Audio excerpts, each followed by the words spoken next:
Afternoon, everyone. I'm Alex Juarez, Communications Music hold ended. Arizona. Welcome to today's Tele-Town Hall on Extreme Heat Safety, featuring experts from the Arizona Department of Health Services and the American Red Cross. Arizona's extreme heat can be deadly, but it is also preventable. Today, we will cover how extreme heat affects health, who is most at risk, what steps you can take to stay safe, where to find cooling, hydration, and utility assistance.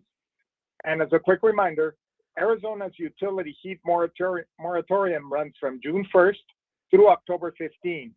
Utilities cannot disconnect services, but bills still accrue. Contact your provider early for payment options. As Arizonans, we are very familiar with the dangers posed by extreme heat. Every summer, temperatures surge, putting many at risk for the heat-related illnesses. In recent years, heat waves have become more frequent and severe, making preparation even more critical. In Arizona, extreme heat is defined as a period of 2 days or 2 to 3 days of high heat with temperatures of 90 degrees or higher. It is crucial to understand how extreme heat can affect your health. Today's discussion will cover resources and services available, how to recognize and prevent heat-related illnesses, and what to do if you or someone you know is affected by the heat. We're pleased to welcome Meredith Walter, Regional Disaster Officer for the American Red Cross in Arizona and in New Mexico as well. She will discuss the heat preparedness-related services they provide through Arizona and New Mexico. Meredith leads disaster cycle services across a region serving more than 9.5 million people, ensuring communities have access to critical support before, during, and after emergencies. She oversees preparedness, response, and recovery efforts for disasters ranging from home fires to wildfires and extreme heat. With over 20 years in emergency management, including 17 years as a wildland firefighter and international incident leadership experience, she brings deep operational expertise and strong commitment to community resilience. Join me in welcoming Meredith Walter. Joining us today is also Dr. Eugene Levar, Chief Heat Officer from the Arizona Department of Health Services, who will share essential information on state efforts to combat extreme heat. Dr. Levar is Arizona's first Chief Heat Officer and Assistant Director of Public Health Resiliency, Environment, and Policy, a role in which he implements Governor Hobbs' Extreme Heat Preparedness Plan while overseeing other key public health duties. He began his public health career at Arizona Department of Health Services in 2012 and remains committed to shaping policies and initiatives to safeguard the well-being of Arizona residents. Thank you so much for joining us.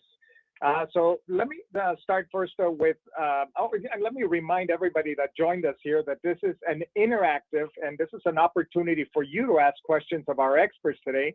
So please make sure you press *3 on your telephone keypad to connect with an AARP team member who will note your name and questions and place you in the queue. Again, very simple, just press *3 on your telephone keypad and it'll connect you to one of our AARP team members.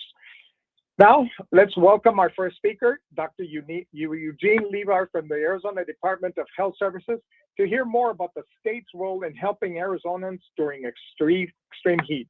Dr. Levar, the floor is yours. Thank you so much. Good afternoon, everyone. We're here today because in Arizona, extreme heat is more than just a seasonal discomfort. It is one of the most dangerous hazards we face. While it affects everyone, we know our 65-plus community is at much higher risk. As we age, our bodies often struggle to cool down quickly enough when temperatures soar. Additionally, certain medications can significantly increase our sensitivity to the heat. Today, we want to ensure you have resources and knowledge to stay safe. Before you can help a neighbor or yourself, you have to be able to recognize the signs of heat-related illness. We use the look, see, and act method, and that's what we recommend. When it comes to heat exhaustion, look for dizziness, heavy sweating, nausea, or general weakness. The action you want to take is, if you see these signs, if possible and safe to do so, move yourself or an individual to a cool place, loosen your clothing, and sip water immediately while staying cool. One of the most severe and serious levels of heat-related illness that we're concerned about in Arizona is heat stroke. If you're out and about and you look and see confusion or loss of consciousness, you want to take an action immediately of calling 911, because this is a medical emergency in a dire situation. If you enjoy being active outdoors, timing is everything. Limit your activity to the coolest parts of the morning or evening, and avoid being out during the hottest parts of the day, as most dangerous heat can start as early as 10 a.m. or maybe stay as late as 4 p.m. If possible, use a buddy system so no one is dealing with the heat alone, or let someone know when you're doing an outdoor activity. Arizona has built a robust network to support you during these summer months. Please keep these resources handy. Heat.az.gov.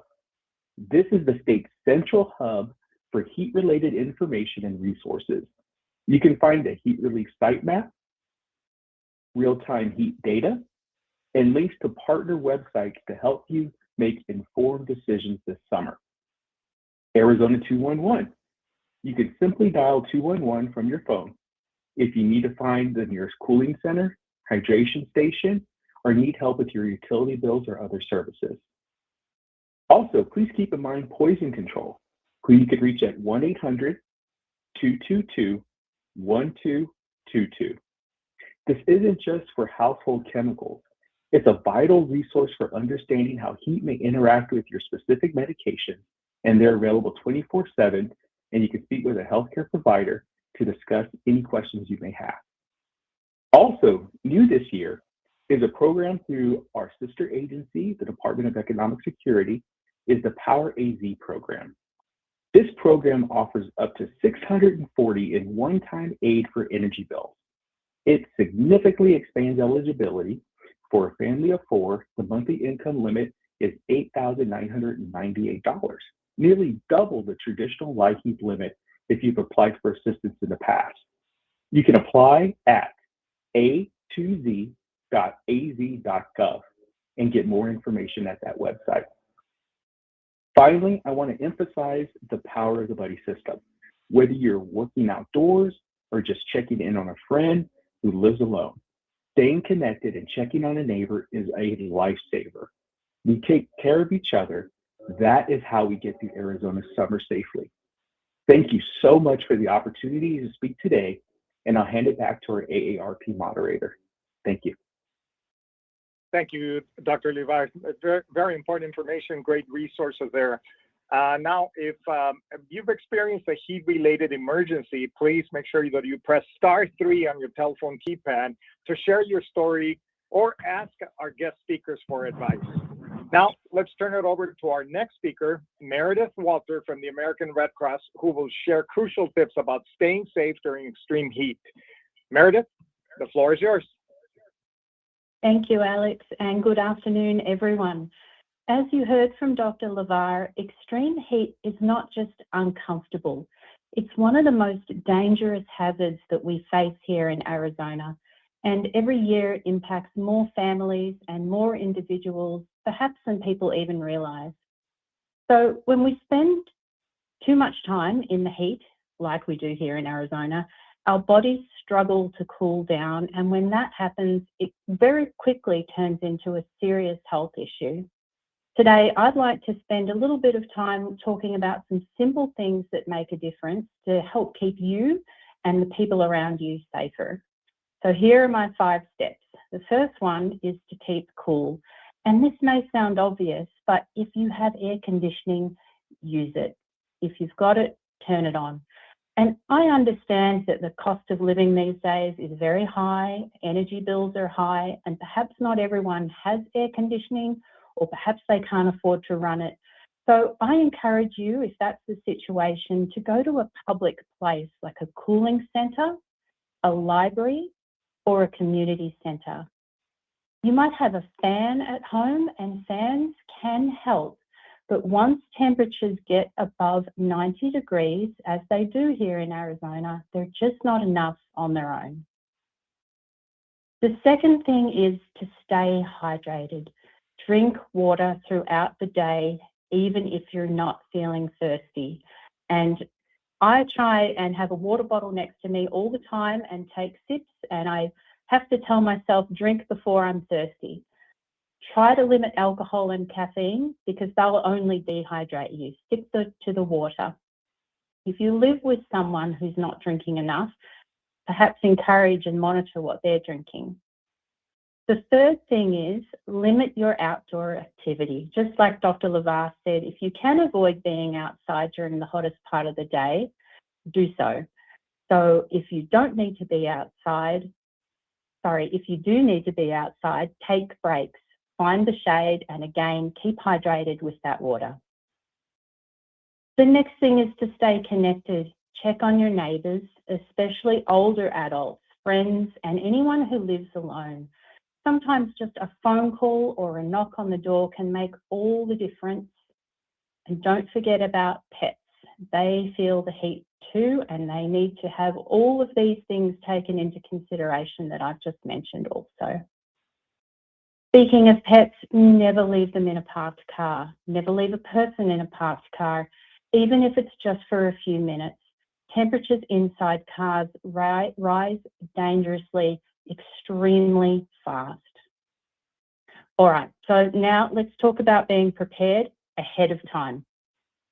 Make sure you have some water at home, about 1 gallon per person per day, and have a plan where you will go if your air conditioner stops working or if you don't have one. And that could be, as I said, a nearby cooling centre, a library, a community centre, or some place you trust.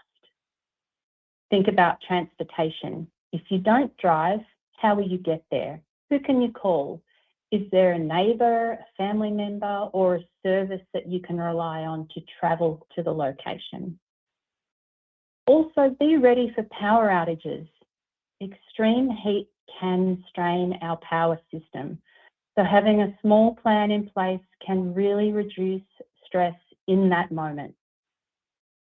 And if you're helping someone or working outdoors, as Dr. LeVar said, use a buddy system so no one's dealing with heat alone. Speaking of dealing with heat alone, I just want to mention that you're not alone. Even if you do live alone, across our communities there are cooling centres and shelters available, and these are safe places where you can cool down, rest, and also, really importantly, you can connect with support services if you need it. These places only work if we know about them and feel comfortable using with them, and that's why conversations like this matter. And just as important, we take care of each other, and that's how we get through the summer safely. I'd like to talk a little bit about the free Red Cross app that you can put on your phone. The Red Cross also offers free tools to help you stay informed and prepared.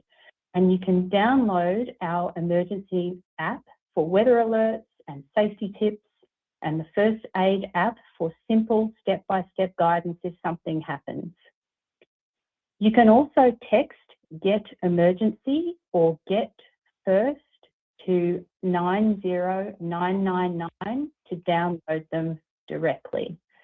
Another thing I would mention is if you don't know how to download an app on your phone, ask someone. Find a young person and they will probably do it for you in 30 seconds. At the end of the day, this is about simple actions that protect lives. Drink water, stay cool, check on each other, and if we do that, we can make sure everyone gets through this heat safely. Thank you so much, Alex. I'll hand back to you. Thank you, Meredith. That information is very helpful, and I'm sure it will prompt questions from our listeners today. Not just about staying cool, it's about staying hydrated, recognizing the signs of heat-related illnesses like heat cramps, exhaustion, and stroke, and knowing how to act quickly. So let me remind everybody, if you have a question or if you want to share a story about heat-related experiences, you can dial star 3 on your telephone keypad, and you will be connected to an AARP representative. If you just joined, I'm Alex Juarez, AARP's Arizona's Communication Director, and you are listening to a Tele-Town Hall with guest speakers from the Red Cross and the Arizona Department of Health Services about extreme heat. Now, Dr. Levi and Meredith, you have brought in very valuable insights. Let's ask a question. We're going to do a polling question right now. So if you're by your telephone, just make sure that you use your keypad in here. We'd like to ask a question. Do you know where your nearest cooling center is located? Again, the question is, do you know where your nearest cooling center is located? Press 1 for yes, press 2 for no, and press 3 for you'd like more information. Again, do you know where the nearest cooling center is located? You press 1 for yes, press 2 for no, or press 3 if you like more information. And again, thank you for participating. We will give you the poll results a little bit later on in the Tele-Town Hall here. And if you've just joined us, I'm Alex Juarez. I'm the Communications Director for AARP Arizona. And you're listening to a town hall meeting with guest speakers from the American Red Cross and the Arizona Department of Health Services. To ask a question at any time, please press *3, and you will be connected to one of our team members who will note your name and question and place you in the queue. I'd like to open it up now. Let's open up the queue and let's take some questions. See who's already in the queue. Let me check queue real fast. We have one person so far in the queue, so I'd like to encourage more people. Please dial *3. And you will be connected to our AARP representatives. We are going to go to Robert Berry, and he is in Phoenix. Robert, can you hear us? Yes. Go ahead with your question, please. Well, I just asked somebody when I got this first phone call. My question isn't so much a question. It's, I guess, okay, it's a concern. I am a golfer, not professionally, but an avid golfer. I golf 2-3 times a week. I golf winter and summer. I don't care if it's 80 degrees on Christmas Eve, which it often is, or whether it's 112 on July 3rd, which it often is. I'm going to go golfing. Now, I'm smart enough to wear a lightweight shirt, usually Bermudas, okay? In the heat of the summer, I admit I take lots of towels, and I take a cart, and I take 2 quarts of refrigerated water onto the course with me. I don't wait until I find a fountain on the course, like you say. I drink when I want to, not when I'm thirsty, and that's usually between every hole. I don't have a, quote, problem with the heat. I sweat a lot, and I'm not very kissable after playing 18 holes of golf because I'm drenched in sweat. But it doesn't bother me like many of my neighbors and friends and cohorts that I've known for 100 years here living in Phoenix. Oh, I can't stand the heat. It's going to be too hot, blah, blah, blah.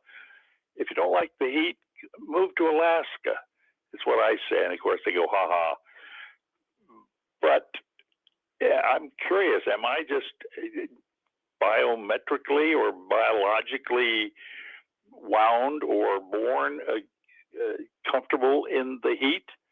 I was raised in northeast Washington, which is known for its rain on January and its rain in July. The difference is the rain is colder in January than it is in July. I moved here because I wanted to be able to golf every day, and I do almost, at least practice. So I know that the terrible concerns of heat for some people, they get faint and so on and so forth, and I have been around them both on and off the golf course and in stores, and they just collapse, boom. And it scares me, but I have just never been affected to that level. Great question, Dr. Levar or Meredith. Who would like to take that question? Not really a question. I apologize for being so long-winded. No problem. Oh, no problem at all. I think it was great background. And Meredith, if it's okay, I'll try to go first, and please chime in if you have anything to add. I think you're doing some things right in this situation. One is you're outdoors year round, and so what that does is give your body a chance to acclimate to the weather and increasing heat as it starts approaching and taking effect in Arizona. And so that is really important, and that puts a lot of people at risk, especially if they're going out golfing like you are or hiking the trails and they haven't had a chance to acclimate over time to get used to the heat. That can really put them at an increased risk for having an event. Can I interrupt a second? Yes, please go right ahead. In the winter, obviously, we are paired up with a lot of snowbirds that come out here from Chicago, Cincinnati, you name it, okay? And they've got a sweater on in the morning, and then they take it off at 3 o'clock in the afternoon. I appreciate the acclimatation. Is that the word? I just don't understand it. I mean, I can't stand the humidity in Atlanta and Houston and so on, but I'm not going to keel over. I mean, it's not like a health-threatening issue. So during the summer, sometimes they'll say, oh, this isn't bad, and they last one hole and they want to quit golfing, or I meet them in a shopping mall or something, okay, and oh, I see you're wearing a Buckeye hat. You from Ohio? Oh, yeah, my wife and I come out here, blah, blah, blah. And I say, how do you like it? Well, it's so just blankety blank too hot. I don't see how you live here. Where's your wife? Well, she's sitting over there on that bench. She just can't stand it. Now, we're in an enclosed mall, and I say, well, I'm sorry, are you sure she's okay? Because I'm aware that some people just can't stand the heat. But I just have never had that problem. I mean, I like to think I'm smart enough to drink enough water and to sit down when I get logy or something, which I do, but it just never happens to me, and I'm grateful for it. One point I missed is that one of the women that was editing, or not editing, but talking to the whole group, she says she keeps water around her all day long. Well, I'm a writer by trade, so I could spend easily the entire day in my home, except for the quick run to the store to get, I don't know, something I ran out of. All right. I have my first couple of cups of coffee, and then to sit down with the news, I take a glass of water. I don't drink a lot of beer. I don't drink a lot of juices. I just want a glass of water. For lunch, you know, they say, well, what would you like with that? Unless it's Mexican food, I just want a glass of water, at which point it's got to be a margarita. There you go. But that's when we're out for lunch, okay? I have to say, thank you so much, Robert. Yeah, and I think just thinking about that scenario and situation, one thing we do want to remember is everybody is at risk when it comes to heat-related illness. So we don't want to we want to make sure that we're taking care, we're able to recognize signs of heat-related illness that we discussed earlier. And also to keep in mind, having time to acclimate to the heat. So those visitors may not have time to get used to the heat, such as somebody who lives within Arizona. But please be aware from our 2024 heat-related deaths that we had in Arizona, just about 50% of those lived in our state for 20 or more years. And so you don't want to let your guard down when it comes out being in the heat, but you want to do the right steps when you're out doing those outdoor activities, like were mentioned, is staying hydrated, making sure that you're pre-gaming and drinking fluids before you go out, and having an outdoor activity while you're drinking plenty of fluids while you're doing the outdoor activity. Remember, if you're getting thirsty, you're already behind the 8 ball, because that means you're already showing signs of dehydration. And so you want to make sure that you drink a couple of glasses of water when you first wake up, sip throughout the day, as was mentioned, and also be careful, like was mentioned, caffeine, sugary drinks, and alcohol can dehydrate you. So that can actually zap that hydration out of your body. So avoiding those will be helpful to make sure that you do stay hydrated, and having reminders to just drink throughout the day, because adults, usually during outdoor activities, you want to be drinking about 6 to 12 ounces or 2 cups of water as you're going through, and doing that every 15 to 20 minutes, especially with heavy activity and heavy sweating. And then you can also eat your fluids. So you want to eat smart. You can eat fruits and vegetables that have water and electrolytes, and avoid sugary foods that can dehydrate you. And then also be aware of the medications you're taking and talk to your healthcare provider. Sometimes some medications may stop you from feeling the effects of the heat, and then heat-related illness can sneak up on you. So that's why it's really important as these summer months start to check in with your healthcare provider or contact poison control like we mentioned. If you have any questions about heat and your medications and what those interactions and sensitivities may be, and just to be safe out there. Being with other individuals on the golf course, having other people looking out for you and you looking out for other people is that buddy system that we mentioned, to make sure that everybody comes back and stays safe. That's fantastic, Dr. Levar. Can you repeat again the amount of water that we should be drinking on a daily basis, especially for those folks that are maybe 60 and over? Sure. When you want to drink water before those outdoor activities, during and after exercise, right? And in general, what we say is every 15 to 20 minutes of high intensity sport or outdoor activity, a recommendation is usually around 2 cups of water to drink that, and sipping that throughout the day. You don't want to just chug it all at once. You want to make sure you're sipping it throughout the day and taking in that amount of fluid. And as always, if you have any questions, say if you have any kidney insufficiency or any other disease of concern when it comes to water intake, you want to talk to your healthcare provider, and they can help guide you exactly the amount of water and fluids you can intake to be safe. Fantastic. Great advice. Thank you so much. Well, we have a quiet group. We have close to 4,000 people on the call here, and no other questions on the queue. Again, if you want to ask a question or you want to tell us a story here, please dial *3 on your keypad, and you will be connected to one of our AARP staff members. Again, it's *3. So I've got a couple of questions for you, for Meredith and for Dr. Levar. How can older adults recognize the early signs of heat-related illnesses, and when should they seek medical help? Go ahead, Dr. Levar. Okay, sure, Meredith. Definitely, there's a couple of things that you want to keep out for, and I think we've talked about it a little bit.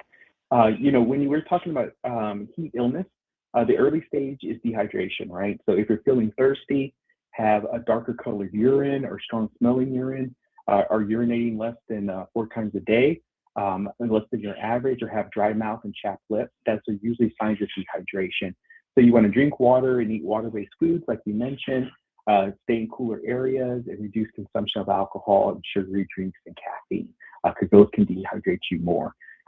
Cramps can also be a sign of early stages of heat illness, which are those muscle pains and spasms that you may get. You want to make sure that you pause whatever activity you're doing, rest in a cool place, drink water, and stay hydrated and be able to stretch those out. You can call 911 if a person has heart problems or is on a low sodium diet and has cramps that don't subside within an hour or so. And you can always talk to your healthcare provider if that's your situation, to know what to look out for and what's the time frame that you want to look out for that. Now, severe heat-related illness is a little bit of what we talked about around heat exhaustion is the first stage. And this is really where we can have an impact and do interventions before it gets into a dire situation. And so with heat exhaustion, you want to keep an eye out for heavy sweating, weakness, mild headaches, nausea, dizziness, and those pesky muscle cramps that we mentioned earlier. And what you want to do, if you look and see that, what's the action that you want to do is you want to stop that activity and rest in a cool place, in shade or an air-conditioned space if possible. You want to sip the water and fluids if you're able to do so, and cool down, loosen that tight clothing like we heard the gentleman mention earlier. He stays with his clothing, including your shoes and socks, and apply cold, wet cloths to the forehead, neck, and major areas of your underarms and growing areas of your body to help cool down. And then remember, call 911 immediately if the person refuses water, vomits, or loses consciousness. Now, the dire situation that we run into is heat stroke. And usually in those situations, we look and see confusion, fainting, becoming unresponsive, have vomiting, seizures, fever above 104, or throbbing headache. If an individual is experiencing those symptoms, this is when you want to call 911 immediately. Heat stroke is a medical emergency, and we need to remember that, and time is of the essence. And so you want to act fast to save that life. If safe to do so, move that person to a cool area. You want to cool that person quickly by applying, those ice packs or cool cloths to the wrist, ankles, armpits, neck, and you want to fan them at those major blood vessel areas if possible. And do not force the person to drink water, as you mentioned. They may be confused or maybe unresponsive, so you want to avoid that. And you want to keep the person lying down on their side, so just in case they do experience vomiting or are vomiting, that they don't aspirate. And stay with that person until emergency services arrive. That's really important to be with them. Keep an eye on them, and emergency services will probably want to keep you on the line in case the situation changes. But definitely, those are some things to look out for in the different stages that you definitely want to be prepared for in the Arizona heat in case you see it or experience it. Excellent tips that can save our lives. Thank you so much, Dr. Levar. And before I go to Meredith for a question to Meredith, just curious about extreme heat, how it can affect people that have chronic conditions like heart disease or diabetes, and what precautions should they be taking, Dr. Levar? Sure. As we mentioned earlier, everybody is at risk when it comes to heat illness. But those individuals who have chronic diseases or heart conditions can have more complications and sensitivity to the heat than others. A recommendation would be is as you're entering these summer months, be sure to talk to your healthcare provider, as we mentioned, to discuss your medications or call poison control to know what medications you're taking, and if there's anything you need to be aware of as this heat is approaching and increasing. As we're going into May and expecting next week. Be prepared for that. And then you want to make sure that you just do the key steps, right? You want to stay hydrated. You want to stay cool. You want to stay informed by going to heat.az.gov to be able to connect to resources and know where those resources are. It's great to review those ahead of time. Then when you're in a dire situation and may need to know where those are at, and then stay connected. Checking on your neighbor, your friends, and your family, and having them check on you is really important as we get into these hotter times in the summer, to make sure that we can have an impact and share information and take care of each other through the summer months. Excellent. Thank you so much for that information, Dr. Levar. And now with Meredith, let me just briefly go over the poll. The question was, do you know where your nearest cooling center is located? 31% said yes, they know where they're located. 56% said no, so the majority don't know where the cooling center, the nearest cooling center, are located. And then 13% said they'd like more information on it. So Meredith, are there local cooling centers or community resources available in Arizona, and how can we find? There are. Sorry to speak over you there, Alex. There are. No. It sounds to me that over 60% of the callers on our call have some homework to do when they get off this call. And that's all part of getting prepared and having a plan and knowing if you need a cooling centre where it is. So you can find those resources. You can call 211 and ask for those resources. I can see on the screen there's a link to a map that's come up. So click on that and that can advise you where they are. They are located in various different places. So they are around, and I would really request people, even if you have an air conditioner and it's running great, you never know when you're going to need it. So that is your homework and my request this afternoon. Part of your planning is to know where you will go, or perhaps where you can tell someone else to go.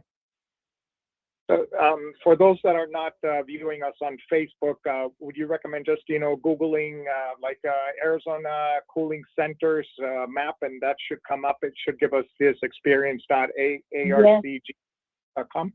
Absolutely, and I'm actually going to ask Dr. Levar for some. I'm sure he knows this right off the top of his head. What is the best website to go to? The best website in Arizona is to go to that website that we've been mentioning throughout the call, which is heat.az.gov. That has a link to the statewide heat relief site map, which includes cooling centers, hydration stations, and also respite centers that are open 24/7 across the state. There's two ways to access the site. You just go to that site. As soon as you go to it, in the upper right-hand corner, that you can click a button there to go straight to the map, or it has several links throughout the website so that you can access the map. And if you don't have the ability to connect to that website, as Meredith said, 211 is probably your best option to be able to connect and speak with an individual directly to get that information. Excellent. So once again, that's heat.az.gov, and it's got all the information that Dr. Levi just talked about.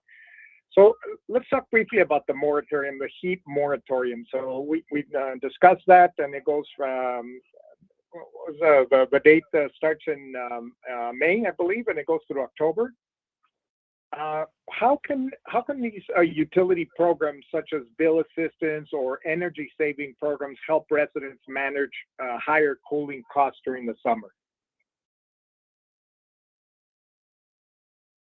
I think just from a state perspective, we definitely recommend, like you mentioned, Alex, is to contact your utility company just in case there's any variability on the dates where that moratorium is in effect for your particular provider, and they can provide you information. They can also guide you, as you mentioned, Alex, to be able to set up a payment plan and be able to connect to services and also relief that they may have internally. The other pieces too is to remember, like we mentioned, the new Power AZ program by the our Department of Economic Security is also available, and that is in addition to light heat assistance that is out there that you can access all of this program and information also at our heat.az.gov website, or you can go directly to those entities or to what was mentioned, the a2z.az.gov website to apply for the programs. And then always your utility provider can guide you to some of those programs and relief plans and other options that you may have during these warm months that we have ahead of us.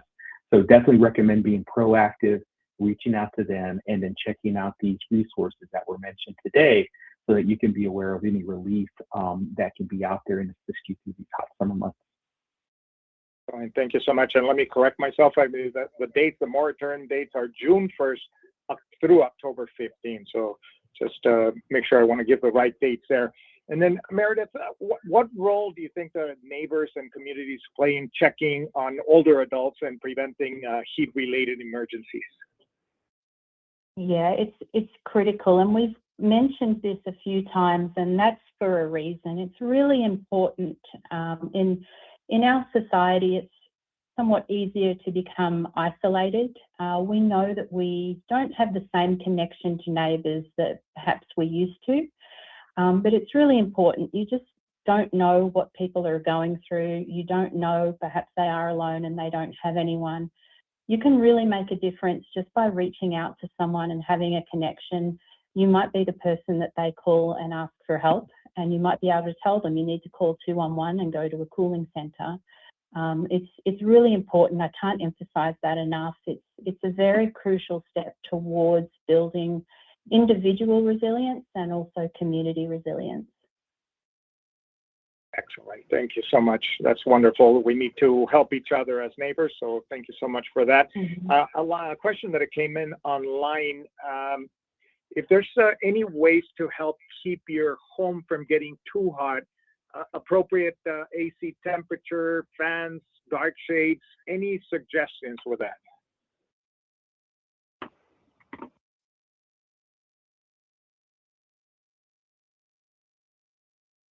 I know Meredith mentioned some really great tips when it comes to using a fan as long as it's 90 degrees or less. We want to make sure and keep that in mind. In Arizona, we may see indoor temperatures or temperatures where you're using a fan above 90 degrees, and we have to remember that that may actually make you hotter in our state. So using a fan when appropriate and doing those pieces, and I think also shade comes into play. having shaded areas, staying in shade, and keeping shade as accessible as possible can really help keep you cool. When it comes to your thermostat and the setting, it's really looking at what works for you and your situation and comfortable. But we definitely recommend connecting with some of those assistance programs if you're having to make hard decisions about keeping that thermostat at a comfortable level, or maybe using that money for other needed services or items that you use within your daily life. And so we want to try to keep you from having to make a decision between groceries and utilities. And so that's why we're really trying to let everybody know about these new utility programs and existing utility assistance programs, and also recommending that you connect to your utility provider. And they can actually help guide you also on what may be a good temperature to keep your thermostat on and how to utilize your HVAC system appropriately to make sure you get the most bang for your buck out there too. As that may vary a little bit depending on your community, your geography, and what your specific home situation is on that. Excellent. Great tips, great resources there again. To both of you, 2026 really started, the heat started very early. In March, we had temperatures over 100 degrees several days. So it looks like 2026 could be another record-setting year for heat. I know that the Arizona Department of Health Services works very closely with all communities across Arizona. American Red Cross, you do an amazing job as well here in Arizona and in New Mexico and all over the country. So you are very busy helping our communities. But looking ahead, how are Arizona communities preparing for increasing extreme heat, and what policies or solutions should residents be aware of that may be changing? If I could just speak on behalf of Red Cross, we are anticipating another very hot year, and we are postured to support cooling centres, and should there be power outages where cooling centres need to become an overnight place of respite, Red Cross is postured to support with sheltering, so people have somewhere where they can be 24 hours and have access to resources. So if, in terms of Red Cross, we're ready for it, and we understand it is going to be another very hot season. Yes, indeed. Anything else to add, Dr. Leroy? I think that is something, one of the things when I used to be assistant director over emergency preparedness, we always were asked about the flu, and the only thing we could say about the flu, the only thing predictable about the flu is that it's unpredictable. It is the same for heat season. Each year varies a little bit, but we know that we're going to be experiencing high temperatures, and we know people are going to be at risk. And so what we try to do are educational outreaches like we're having today, and promote awareness before it gets too hot so people can know what resources they can go to, and that they can also look at different types of policies and procedures where they live.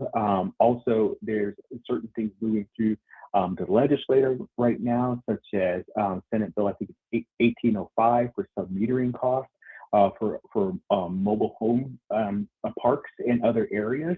And so there's constant movement and policies coming forward to help our citizens. And we would definitely encourage you to connect with your local community and advocacy to make sure that your voice is being heard by your legislators and others, and they're aware of your needs too.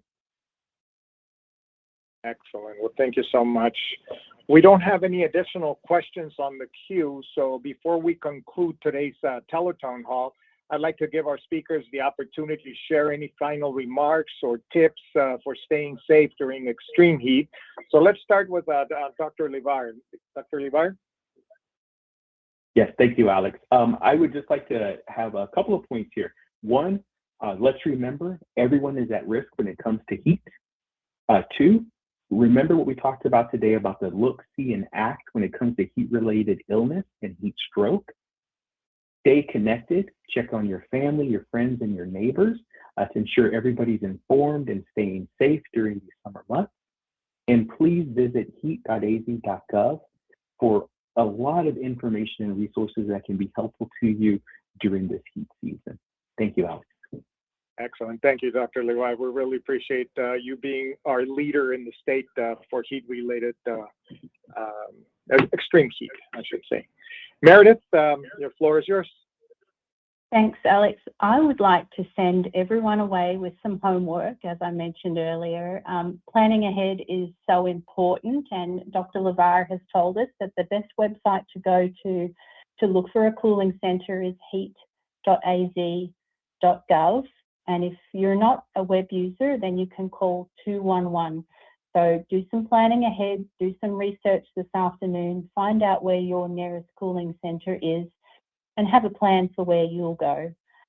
The next piece of homework is to download the free Red Cross Emergency app and the Red Cross First Aid app. And if you're not sure how to do that, just have someone help you with it. And finally, again, get to know your neighbours and check in on them. As I said, this is a really crucial step in building their personal resilience and community resilience. So thank you very much for the opportunity today. Thank you, Dr. Levar and Meredith, for joining us today. You have provided our listeners with great information, and we hope everyone will take action to protect themselves, their loved ones, their neighbors from the dangers of extreme heat. Extreme heat is dangerous, but preparation saves lives. So make sure you please use the trusted resources that we provided today, heat.az.gov.